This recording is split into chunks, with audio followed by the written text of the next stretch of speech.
Hello, my name is Aaron, and I'm the executive director of Dharma Gates.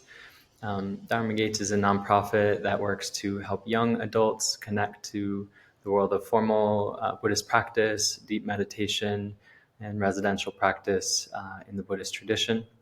Really, our intention is to help people who have some interest in practice in Buddhism become grounded and find points of contact with authentic lineages and teachers who they can work with either for some time or for a long time and take the practice as far as they're called. And I'm really excited today to be speaking with Ajahn Nisabho, who we've spoken before a few years ago, but I wanted to invite him back to talk about a few other things. Last time we spoke about ordination in the Thai forest tradition, and now we'll have some other fun topics. One of them is, so Dharma Gates is a non-denominational Buddhist organization, and one of the things that we're interested in doing is helping people connect to kind of living practice lineages and understand where, what is their, where are they called, and what is their find what they resonate with within the world of Dharma, and then feel empowered to fully pursue that as they wish. And so this concept of lineage and is something I'm very interested in exploring, in part because Ajahn Nisabho is the host of the Clear Mountain Monastery podcast and YouTube channel, where you've done many wonderful interviews with very deep teachers, largely in the Theravada, but also across the Buddhist world and somewhat outside of the Buddhist world. And so I'm really curious to hear your reflections on how you're holding that concept of dialogue. And one of these questions that I'm interested in as my work helping connect people to the Dharma basically is, what's the edge of the Dharma? It's kind of a provocative question, I think, but what's this role of dialogue? What's this role of, and what's the value of protecting lineage and staying within one's own ecosystem versus the value of learning from other approaches and being open to critique, and also, what's the drawbacks, the shadow sides maybe of being, at least in the Zen world that I initially came from, there's this sense of like, don't pay so much attention to what other people are doing. Just focus on your own practice. So that's really what I'm would love to talk about today. And then also to hear about, the Clear Mountain Project and where it's at and what's the vision now. But before we go into questions, I would love to, I'll just read a quick formal bio to introduce Ajahn Nisabho, and then we can go into conversation. So after finishing college in 2012, Ajahn Nisabho left his native Washington to go forth as a Buddhist monk in Thailand. He received full ordination the following spring under Ajahn Anan, a senior disciple of renowned meditation master Ajahn Chah, and spent the following years training in forest monasteries throughout Thailand, Australia, and the US. While staying with some of the lineage's most respected teachers, he grew to believe the Thai forest tradition's balance of communal life, solitary forest dwelling, careful adherence to the monastic precepts, and focus on meditation represented a faithful embodiment of the original Buddhist path.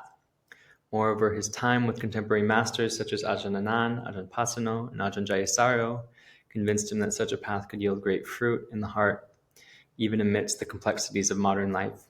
Ajahn Nisabho currently lives on the outskirts of Seattle, where he moved in 2021 in order to help found Clear Mountain Monastery. So thank you for taking a little bit of time to talk to me and share with Dharma Gates too. And glad to have you. It's really nice to be here. And we've been in contact for years, actually, as just really rejoicing in what Dharma Gates does. I wish there'd been a project similar when I was a young, existentially lost college student. So just really glad for what you're providing the Buddhist world in North America right now. Yeah, thank you. Yeah, it's a blessing to be able to do this. It's really didn't know this is how it would go, but that's often how things are. Well, thank you, and I've shared a little bit of context already, but I think maybe starting with the very general, you've had the opportunity now through the Clear Mountain podcast to speak with and be in dialogue with so many different Buddhist teachers and senior practitioners across various traditions. And this is a broad question, but what have you learned? What's staying with you, and what are you still feeling into or processing? I think from these dialogues. It's a really good question.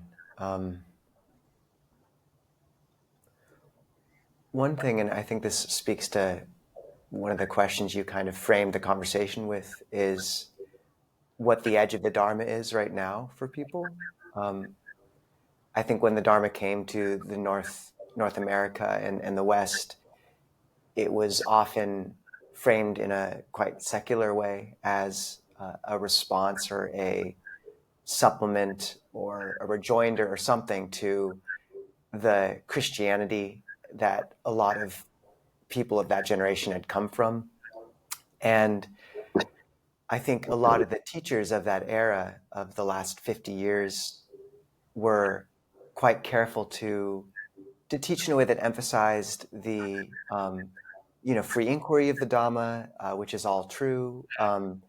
Some of the more secular aspects, to downplay the ritual, the cosmology, and also the parts which I think reminded people of, say, a Christian childhood or upbringing, which many of them were actually trying to move away from, including precepts and things like that.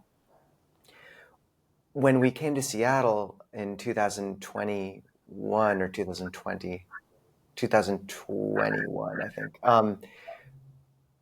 Seattle's the most secular city in the US. And I think there was a real question of like, what would that look like? I mean, you looked at sort of secular sitting group circles, and a lot of the people there were baby boomers and up, and a really wonderful demographic of practitioners. But where were the young people? And this is, I think, the question at the heart of part of your journey too, with Dharma Gates.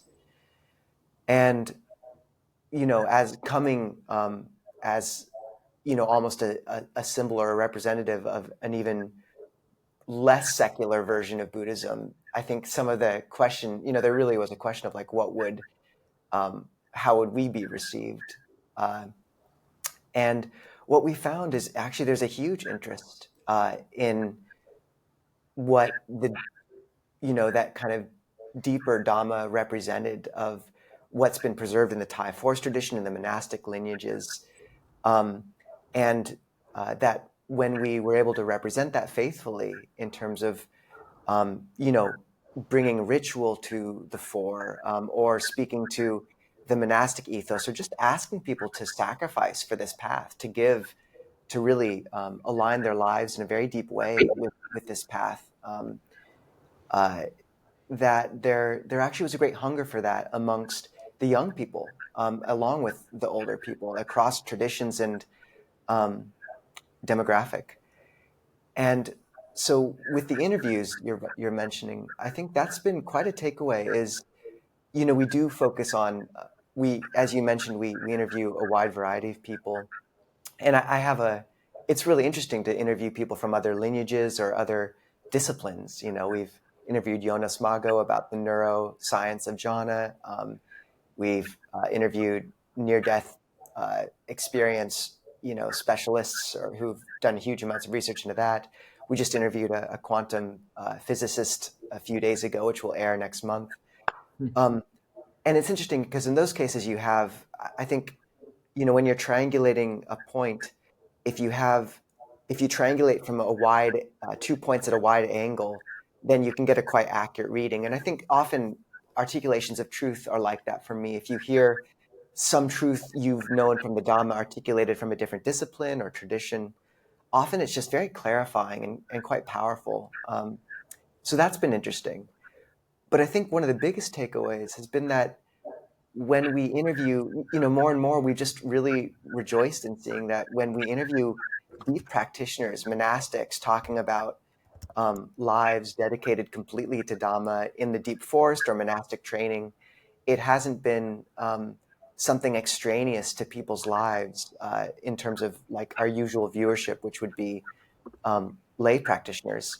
But there's been a deep resonance with that kind of core of Dhamma as it's expressed in a monastic life. And I think what that speaks to is just that Buddhism in the West is at a liminal place, I think, where people are hungry again for those deeper containers of that the Buddha provided, of this sort of holistic Noble Eightfold Path, of the Vinaya, of the monastic precepts, of kind of that wider dharmic world that was preserved in those Asian cultures and was kind of cherry picked initially. I mean, or certain aspects emphasized. So that's been great, is to see like when we interview people who are living this life in a very ancient way, albeit with some modern elements, that people are interested and resonate. And I think it just speaks to people really wanting to align their lives with this path in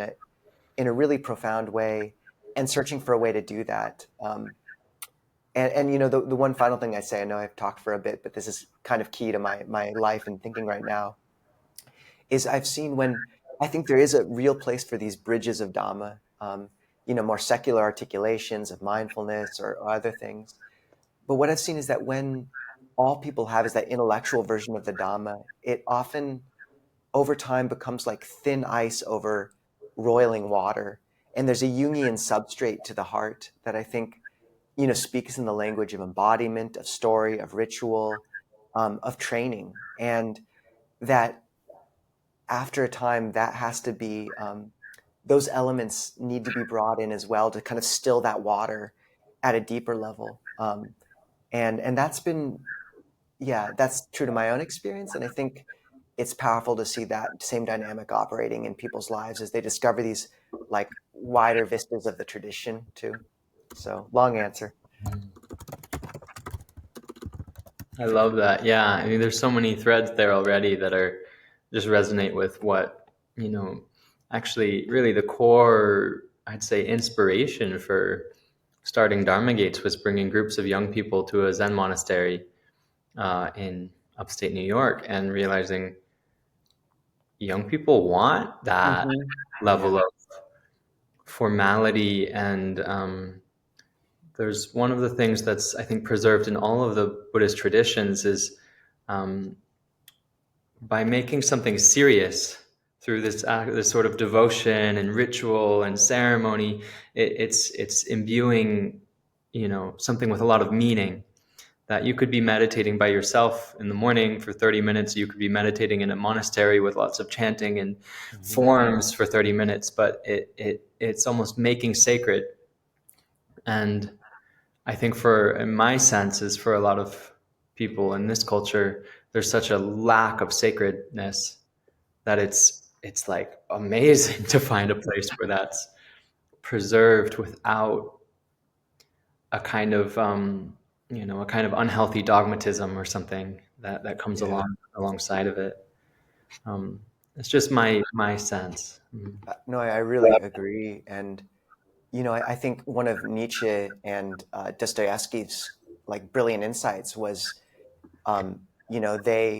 there's this idea from the Enlightenment philosophers that you get rid of religion, all this superstition, and people will become, just perfectly logical. But actually what happens is people become so illogical so quickly, it boggles the mind. And and I think ideologies are crippled religions. They kind of limp along and provide a sense of cohesion and purpose, but without any of the richness or transformative power. And I think a lot of the extremities of the current culture wars and existential angst can be laid at the feet of the fact that people, something in our psyche really needs these structures of how you deal with suffering and what you orient your life to. We know we want to give ourselves to something.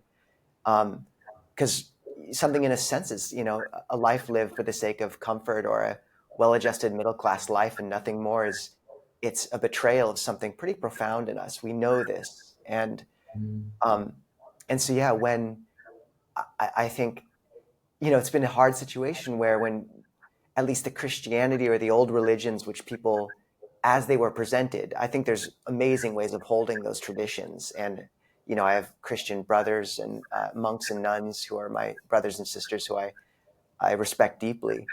But I think the Christianity a lot of people were presented with back 50 years ago, um, they weren't able to kind of get on board with everything in it.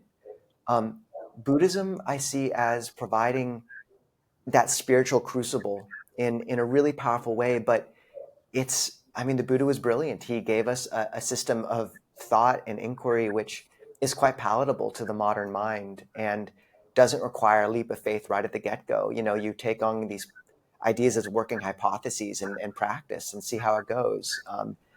The Buddha spoke about protecting truth, and that was part of it. So yeah, I really agree. And um, yeah, just the sense that people want to give themselves to something, and if they don't have a framework for that, they give themselves to very strange things. So yeah. Yeah, yeah. The other thing I wanted to circle back on was this point of people being hungry for, I you called it, I think, these traditional containers or traditional deeper containers of practice. And I think that's a really important and interesting point that also it feels very relevant to Dharma Gates and what we're trying to do, which is help people find, I wouldn't even say like where those are wholly preserved, because it's extremely rare to find places in the West or even in the world right now where you can go and train maybe how you could in Thailand 100 years ago or in Tibet a few hundred years ago. It's very, very rare.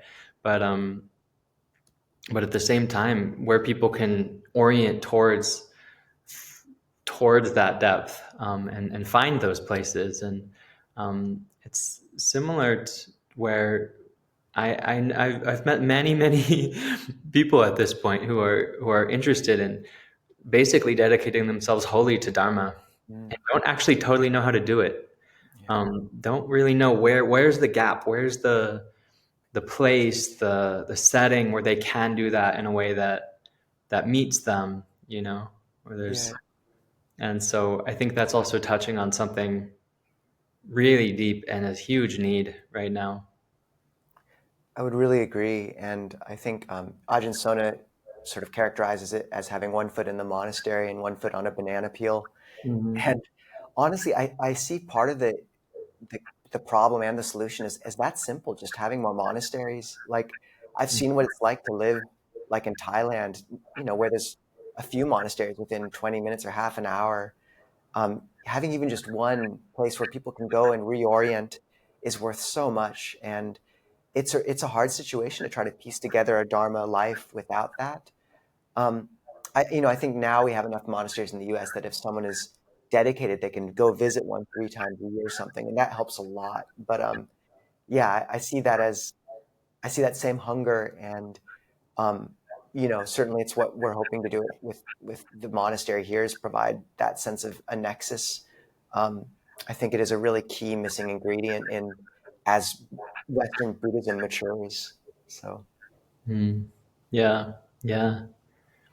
And I think the other thing, and this is a complex topic, and there's so many reasons and nuances of someone's life, but um, I know of many people who are in this position of wanting to train where it's like they have gone to a lot of monasteries and none of them like meet them in a certain way.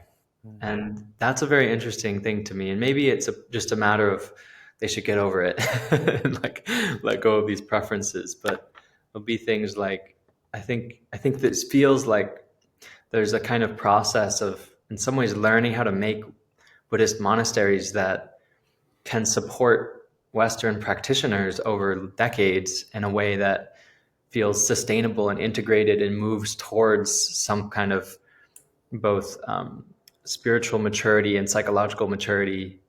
And I know from advisors and mentors and people we're in conversation with that this is a very living conversation in monasteries in the US. That how do we make this in a way that people stay or feel like they can stay, and Yeah. um, feel like the various human needs are being met adequately, so that there's not some unhealthy piece that's buried there that comes out really weird Yeah. after Yeah. 5 years. So Yeah. And are you speaking there specifically to people staying as monastics or even visiting as sort of a lay visitor or guest? not anything. I think there's this issue of building communities for long-term continuous training that are deeply healthy and meet the Western mind.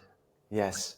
Yeah. No, I think you're pointing to something really a very alive debate, as you said, in many monasteries I know. And, shining examples I've seen of places that have really figured that out more than any other communities I know of yet, include Sravasti Abbey in the Tibetan tradition in Eastern Washington. I mean, 20, 24 monastics now after a few years. It's an astoundingly healthy community.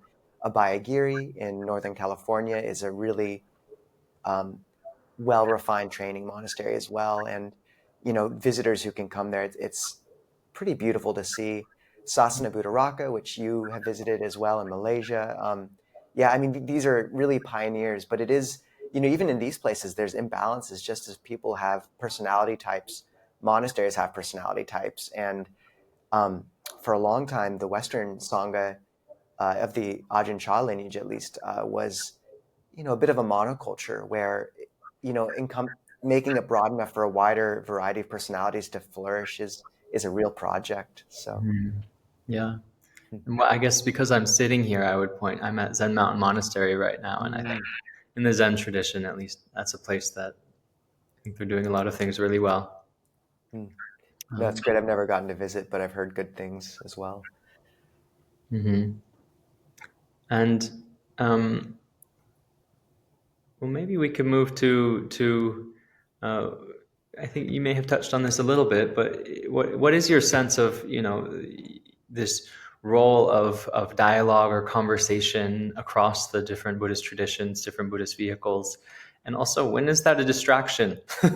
When are Yeah, there good too many question. Dharma podcasts? Because I think both of those, you know, just speaking from my experience, I have visited quite a few places. I've definitely, you know, got myself quite confused, and then had to read myself and have Mm, conversations to get out of that confusion. And I think in the long term, I think personally, I think it's given me a breadth and maturity in my way I relate to the Dharma. But I can also see the argument that maybe some of that was unnecessary. yeah, great question. Hard to find that line without probably, playing with both sides of it, right? First, I'm very ecumenical by nature and love dialogue between traditions. And honestly, many of the really flourishing practitioners I know, I think there's a lot of Mahayana karma manifesting in the West right now. A lot of, people with previous experiences in the East, in those traditions, coming to the West and being reborn in the West and all this. And a lot of the mature practitioners I know in the Theravada tradition, which I'm most familiar with, they've ordained in this tradition, they appreciate the articulation in the Pali Suttas, but they also often really appreciate and kind of invoke some other thread of the Buddhist world or spiritual world to catalyze something in the heart, to kind of juice up the practice or provide skillful means would be a very, Buddhist framing of it. And I've seen that be very wholesome. So some people, Ajahn Achalo, really invoking Tibetan bodhisattva articulations, and same with just many monastics I know who've resonated with Zen or Tibetan. I know you're on a similar journey, Aaron, in many ways. Um, I, for example, really resonate with Christian articulations a lot. Just the word angel, catalyzes something in my heart that Deva never has. And speaking to Ajahn Suchat, one of the foremost Thai masters in Thailand, he speaks about how um, when Thai people use the mantra Buddho, it invokes in them often what the word God invokes in a Westerner. Um, and for me, because the Buddha really left Nibbana largely unarticulated in detail, because I think he was wary of people reifying it and attaching to what cannot be articulated or put into language. Um, he left this room for it's the via negativa. But what can fill in that gap of whatever is nibbana? I think there's actually quite a lot of room for convergence there in the sense of, Ajahn Panyavado said that if one investigated God to the very end, or the concept of God, you would come to nibbana. Very interesting. So I see there being room for these, when people really get confused about what it means for one to take on a full bodhisattva path versus an arahant path. At the apex of practice, I'm just unsure how much difference there is in the state of mind or that state. So all to say that there's this merging there, and I really support people kind of finding ways to find skillful means in traditions they see as useful. At the same time, it's really important to take your grounding in the Pali Canon. Historical critical analysis is not vague on this. Like, those are the Buddha's words, and the Mahayana Sutras, however beautiful they are, came 500 or 600 years later, and were almost certainly not from the Buddha. They were from very wise people, and some of them may have been channeling very, amazing parts of wisdom. But it is problematic for me when people only know the Heart Sutra or the Lotus Sutra and haven't actually read the Four Satipatthana, which is quite common, or don't know the five hindrances. It's like, I think a good way to think about it is you have, and I've seen this often in some Zen traditions, is I'll ask some Zen practitioners, what's your path? And they'll say, there is no path. And I know that's a rare articulation that is almost a caricature. I really acknowledge that, but that is a problem. There definitely is a path, and there is, so for me, like, however ecumenical I want to be, I think of it as like the Buddha's articulations in the Pali Canon are like the rebar and the foundation of the house. And there's all these beautiful ornamentation and other rooms in the house that these other traditions have articulated or clarified. And that's amazing. But I do think you need to have your grounding in the Buddha's original words enough that you can tell what's ornamentation versus what's key, what the skillful means versus what's not, that you can double check these things against the Buddha's articulation. So, granted, this is with a Theravada bias, but I would say you can really explore tradition, but have your grounding in the Buddha's words, and then, utilize these other articulations as their, powerful systems that you can, really, they have their own internal coherence and logic and power to them. The Tibetan tradition has been turning out enlightened beings for centuries, and I think the same with the Zen tradition. But that's very key to me, I think. And then just the importance of the Vinaya, of kind of the clarity of the five precepts, of these things that the Buddha was especially uncompromising about, of like the importance of those basics of a Buddhist life. I think that's really key. So, yeah, I find a huge amount of nourishment and interest in bridging those traditions. And I do think there's an importance in grounding in what the Buddha said originally as well. And also, apologies for my Zen brothers and sisters for that caricature of the Zen tradition. I don't believe it. So, yeah. I don't believe in the caricature I just put forward. So, yeah. Well, it does remind me of, I think I believe it's the Kalama Sutta, which was really interesting and helpful for me in my process of parsing lineage, where I think the Buddha correct me if I'm wrong, but I think it's there. The Buddha is basically like, what's trustworthy is what decreases defilements. And when you see the defilements diminishing in your own mind, you're on the path, basically. This is the Noble Eightfold Path. And there's a sort of empirical, and it's easy to deceive oneself too there. So it's Mm, not, that's not necessarily, you know, always easy to discern, but that there is that yes. extremely clear, in a way, framework of greed, anger, ignorance, diminishing. Interesting. Yeah. Yeah. It's interesting you bring up that sutta. You know, I love that empirical approach. And one thing that people forget in that sutta is he first states, okay, check if the defilements are increasing or decreasing. And then he says, and what's praised or censured by the wise. And Mm. that's a really useful supplement. As you said, we can deceive ourselves. So kind of having that metric. And then one thing no one almost notes is his final instruction to the Kalamas is to cultivate the Brahma Viharas, Mm. loving kindness. And that's very interesting because those states of mind are so pure and simple that they're almost like a mirror. Like if you have a real question about your life or path and you ask it when you're in a state of real loving kindness, often the answer is so apparent so readily. And I just love that little flourish at the end. I've only heard one person ever note it, but it really struck me as quite beautiful. So yeah, Yeah, those are beautiful. That actually, that makes the whole sutta become quite a bit more complex. yeah, a virtue, a That's much so more true, complex no. palette. Yeah. Yeah, yeah, yeah.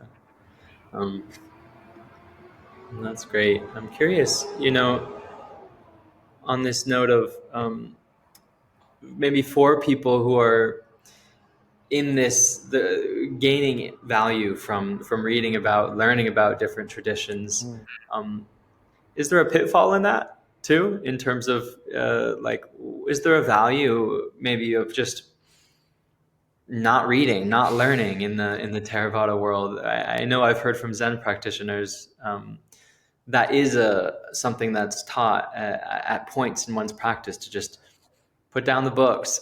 Yeah, that's interesting. Yeah. Oh man, I'm sure there are points where it's good to do that. Mm. And I'd say this is where the metric you mentioned in the Kalama Sutta is probably especially relevant, is if you find a lot of doubt coming up, and just non that really non-productive doubt of just Mm. circling around different techniques, and each new book you read is like, oh, should I be doing this? Is this the wrong, am I doing the wrong practice right now? That's probably not a wholesome way to inquire. And it may be worth, in that case, really just putting down the books for a while and finding a practice or a tradition that really speaks to you for a time and just giving yourself to that for a while. Um, I think there is a place for that. In general, I have found that it's useful at first to. There is this you're right narrative that if you're digging for water, you just have to keep digging in one place. If you dig a little over here and a little over here and a little over here, you never get to the water. Um, I don't know. I see there being a point to that, but often you need to experiment with different techniques and lineages before you find the one that really touches you.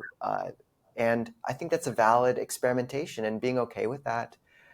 Um, I do think once you find a tradition that really speaks to you, it is worthwhile probably to, for a decent period of time, really try to learn it and surround yourself with it and go to go to the monastery where it's being practiced with integrity.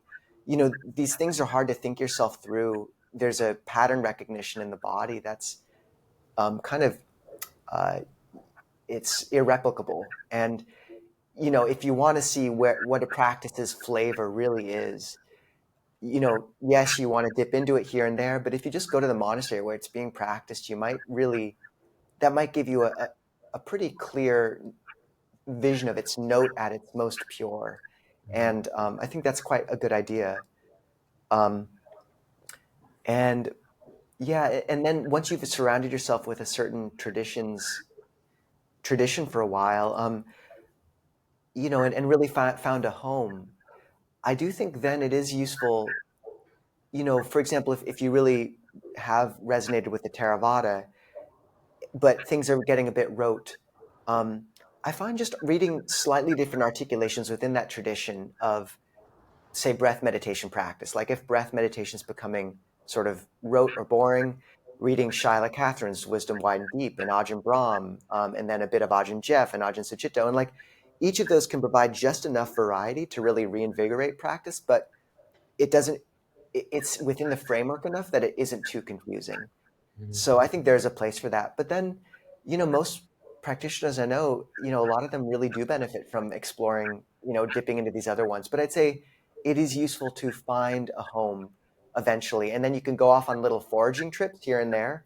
But find your home base, and it might take you a while to find that home base initially, but eventually finding one where you can really plant your flag a little more and giving yourself to it is wise.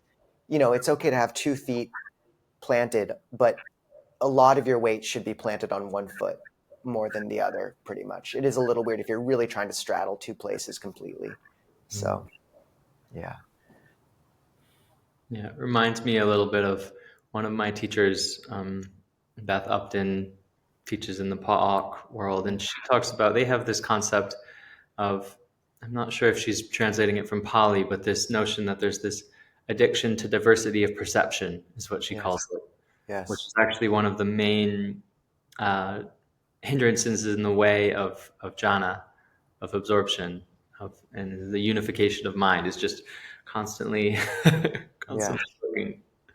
Mm-hmm. I think that's a really good point. And I think if you really are just a mess with different techniques and all this, like just knowing that there's not really a way to get through doubt by the means of doubt. Like you can't doubt your way past doubt. And if you really are finding yourself just completely awash with doubt around which technique you should do and which tradition, I would say just focus in on anapanasati, mindfulness of breathing, with a slight supplement of like loving kind. Like you can bring in a little other flavors, like a little loving kindness or maybe a mantra, but like ground in breath meditation because it's, the Buddha called it the abode of the Tathagata. It's taught across traditions.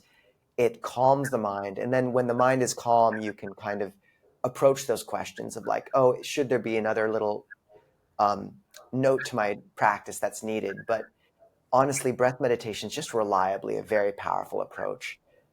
So if you're really in doubt, come back to where the Buddha lived, which was breath meditation, Mm-hmm. Yeah, yeah. It's this strong foundation for any vehicle, any approach, anything. Um, I'm curious. So you're could turn briefly to the Clear Mountain Monastery Project, and I'm curious. How has that developed? I think it's been 4 years. You said you started in 2021, and what's happening in that ecosystem now? And is there a kind of a do you have a vision for the direction of the YouTube channel and Spotify and the sort of media side of things? Because it's gradually gotten to be quite a big part of at least I know many people who are listening and enjoying and deriving benefit, I think, from what you guys are doing. I'm curious to hear your thoughts on it now. Thank you for Thank you. I'm glad it's been bringing benefit. Ajahn Kovel and I love. I mean, it's just fun for us to be able to speak to people like that. And it's just a side part of the project as a whole. Mm, You know, uh, yeah, many notes there. I mean, one is yes, Clear Mountain. I came back from Thailand in around 2020. Called back to the Northwest where I grew up, just perceiving this hunger in the West for Dhamma, as you've noted, and a lack of monasteries as one of the key missing ingredients. Um, and yeah, since then we just have really been operating on faith. We came to Seattle, and in our tradition, we can't touch money or use money. We have to go for alms every day. The Buddha laid these strictures out in the Vinaya very intentionally to create a symbiotic relationship between laity and monastics. And so every morning, go to alms at Pike Place. And in 4 years, we haven't gone hungry once. My first day, people didn't know I was coming, and within half an hour or so, 7 people gave food. And there's just a real beauty in seeing the goodness waiting, and the interest in supporting spiritual aspiration and that hunger. And the project as a whole has been carried by that ethos. We don't ask for donations or anything like that. The place we meet every Saturday in person, which has grown a lot, the crowd. Initially, we were in a park with 4 people, and now it's a lot larger in a gym. But a church gave us that space for free, just out of the goodness of their heart. And, we opened up the chance for our people to donate to them. But really, the community has been what's growing around this, and we're just looking for land now.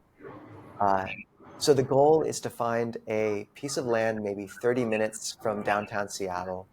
Most of the monasteries in North America right now, at least in our tradition, are quite a long drive from any large population center, which just means, there's a real place for that. It gives them seclusion, but it also means that if a layperson wants to, it's very hard for a layperson to bring that into their lives on a regular basis. And, it's not a novel idea. In Thailand, you know, Wat Pah Nanachat, the Western International Forest Monastery of Ajahn Chah, is 20 minutes from Ubon and Ratchathani. It's very close.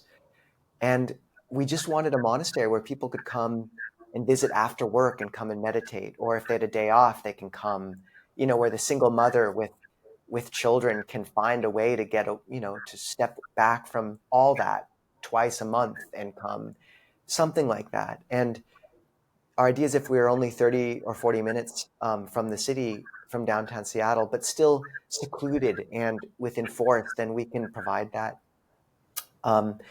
And we have found land that meets that criteria. It's quite rare. We put in an offer on it, so we'll see how it plays out. It turns out land in Seattle is actually quite expensive. So we're seeing how that goes. But that's the goal. And in terms of the monastic community, Ajahn Kovilo and I right now, we're interested in, not interested in training monks quite yet, but interested in having Majjimas and Teras, so sort of intermediate and senior monks, come and stay and visit and live there for a time. And eventually probably would open up to training as well. And the final thing to note is, although the Buddha recommended these male and female monastic communities to be separate, if you have a bunch of celibate monastics, there's benefit in that separation, and our bhikkhuni advisors advised us in that same vein. We have really wanted to support our bhikkhuni sisters and be good friends to them as well, and so we'll have a place in the monastery where bhikkhunis can come and stay and visit. We have several bhikkhuni communities that have grown up nearby: Port Townsend, Ayananda Bodhi, Pasadi Vihara in Olympia. Just really good friends that we want to kind of crystallize into a constellation of the Fourfold Assembly up here near Seattle. And that's a really key component. It's very rare to find a place in the Theravada world where you have, bhikkhunis and bhikkhus able to really be together and have that frequent communion. It's pretty astounding, actually, to see that beautiful part manifest. And as to the online component, someone was looking at our website recently and saying, well, it says Clear Mountain Monastery, but it's like a self. There's no self. There's no monastery. It's true, there's no monastery yet, but we do have the online component. And the Buddha said to speak the vernacular of the land you're in. And that's where he was really different than the Brahminical traditions, is, he said to teach the Dhamma in the language of the people you were with. And right now, the language is social media. And so our ethos with Clear Mountain has been to take this like core of Dhamma and carefully, intentionally ripple it out and amplify it with modern technology, so that it's available to the multitude of people who don't have access to a monastery nearby. And that has worked, and it's been great to see. So we're hoping just to continue to expand that. there's the, we'll just keep on doing the interviews we like to do and giving Dharma talks. That's great. The one thing to name there additionally is, I think one thing that's been missing in the Western Buddhist monastic world has been this sense of community among the lay, or, monastic adjacent world, the lay community, being able to talk to one another and build that kind of lateral web of support. And so just opening up forums like Discord or WhatsApp communities, like ways of where it's not always top down. So we've tried to balance every top down teaching we have, like a YouTube live stream, with a lateral chance for the community to connect with one another, like a Zoom session, which follows the YouTube. Or, we have a Discord community now with, 1,300 people. And it sounds so, it sounds strange, and, Discord's mainly used by gamers, but honestly, half of those people are keeping the 5 precepts together, and like confessing to each other once every 2 weeks for, it's beautiful to see what that can catalyze if it's used correctly. So yeah, that's a big vision. But honestly, in the end, we'll just see what the Dharma and the Devas have in mind. And at the end of the day, we want Ajahn Kovil and I ordained to practice for awakening. And we hope to just maintain, we try to do 4 months of deep retreat every year, maintain our daily practice, 2 days of retreat every week. And as long as we keep that core, then I think the community will be able to flourish. But if we lose that, then we've lost what it means to be, we didn't ordain to start a community. That's a nice little supplementary thing that's happening, but it's not the goal of our holy lives. So. Yeah, thank you. No, I think that the piece around intentionally creating new forms of sangha feels really, at least using these mediums that we have, and whatever else we can to kind of counterbalance the. Yeah, I feel like this culture errs towards isolation and certain kinds of kind of alienation from one another. That definitely is a piece of what Dharma Gates is realized is important for us to offer too, is intentionally not just doing silent retreats together, but also creating space within the time we're together for people to like build Dharma friendship, make friends. Yeah, exactly. Kali and Amitta. Yes. Really supports long-term engagement, and not just the kind of vertical student-teacher relationship, but the friend peer learning from one another's struggles and process relationships too. No, I think that's perhaps once again, speaking about the edge of Dhamma, that's really, I think that's what people are almost the most hungry for of all, is it's being held again. We're so siloed and alienated, as you said. So. Well, is there anything else that would feel meaningful to share right now with Dharma Gates folks, with our audience? Well, just curious, to hear what sort of resonated with, what's your vision for Dharma Gates right now, Aaron, and where's your edge, so to speak? What are you thinking? Yeah. I was sharing before we started recording that in the last about year and a half, 2 years, I've really kind of like I've found a practice home in the Nyingma tradition of the Tibetan world, and been doing the preliminary practices, which are this big endeavor of many mantras and refuge and bodhicitta and all these prayers essentially, and yeah, that's my main endeavor really. Aside from Dharma Gates, I'll be hopefully finishing those this fall and moving to the next stage. And it's hard to comment on the internal experience of doing that, but it feels like there's been a deep move, deep reorientation in some important ways, and it feels like a lot, personally, it feels like a lot of things are starting to flow in a more natural way than they were a few years ago. And Dharma Gate's similar to you, like you said, that what the Dhamma and the Devas want, it's like, I don't know what's happening. I don't know where this is going. But there's a core. It feels like there's a core,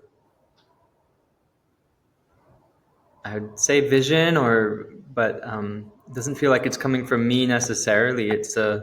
There's something that we're hitting that's a need, and a the ability for it to cause benefit is just so clear at this point that hopefully we can continue to refine it. Also coming from my and the team and board's own practice too. So it's not trying to not let it be taken over by something that's not really Dharma, right? But continuing to see what is that thing that is beneficial and wants to emerge. And it feels in a way simple. It's this kind of, how can we be monasteries and formal lineages are, I mean, obviously so beautiful and like important things, and it's really Dharma Gate's intention to serve these organizations, but they also have a particular function and form, right? And so they're a little bit limited in terms of certain kinds of activities, because they're, when you have land, so much goes into taking care of land, and sanghas tend to be very place-based, and they're very much defending and protecting, holding a particular standard of practice, right? And so it feels to me like Dharma Gates has this flexibility to be a third party organization that operates as a conventional nonprofit, but it's run by practitioners with the basic agenda of like, how can we serve Dharma, like lineages of practice without certain constraints that, like right now, I was really very seriously considering ordination up until a year and a bit ago.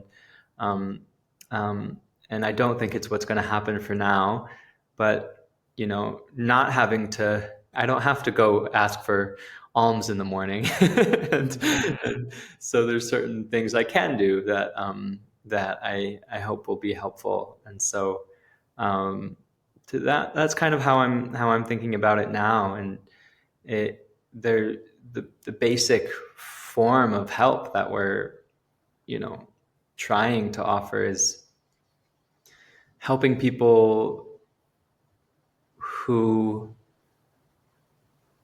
the future of the Dharma in the West, but also in the world, depends on people starting to practice when they're relatively young.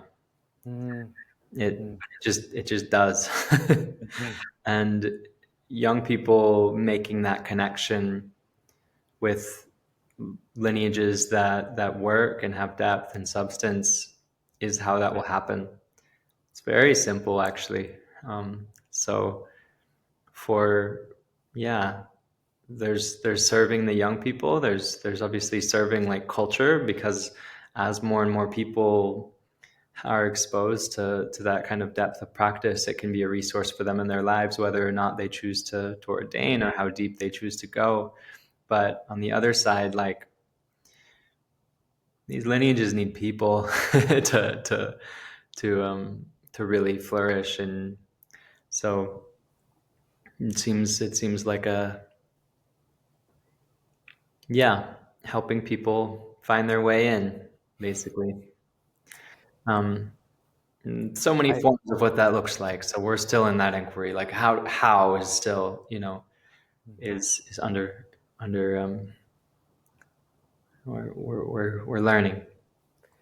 I think you're occupying a really important place for the reasons you spoke about, but also people are so hungry for that form of what it looks like to live a dedicated lay life, or adjacent to the monastics, or just in, really aligned with these ancient traditions, but in a modern setting with the lives and karma which people have and the inclinations. And I see a lot of struggle with figuring out what that looks like. The upasaka form, which means to sit near. And, the basic line of the upasaka is the 5 precepts, but it can be so much more. And the sutta is just filled with these characters like Chitta the householder, who is a non-returner, of Anathapindika, of Lady Visakha, of so many lay people who really lived astounding lives of practice, of giving. I mean, Chitta would, teach the monks often. He was so. Um, so I see you all filling a really important role, because you're right. Right now, there's not the we don't have a place for that, or we don't have enough. Not everyone's going to ordain. We don't have enough monasteries to have people touch in easily to all of them either. And just having this Dharma Gate, it's very aptly named, organization, is, I think, worth so much, especially for the young people. So sadhu, Aaron, and you know, pointing to the power of your devotional practices, with the Tibetan, I think is really worth noting for those interested in kind of catalyzing something more powerful in their own practices, like that ability to let that willingness to kind of invoke those forms of faith and surrender.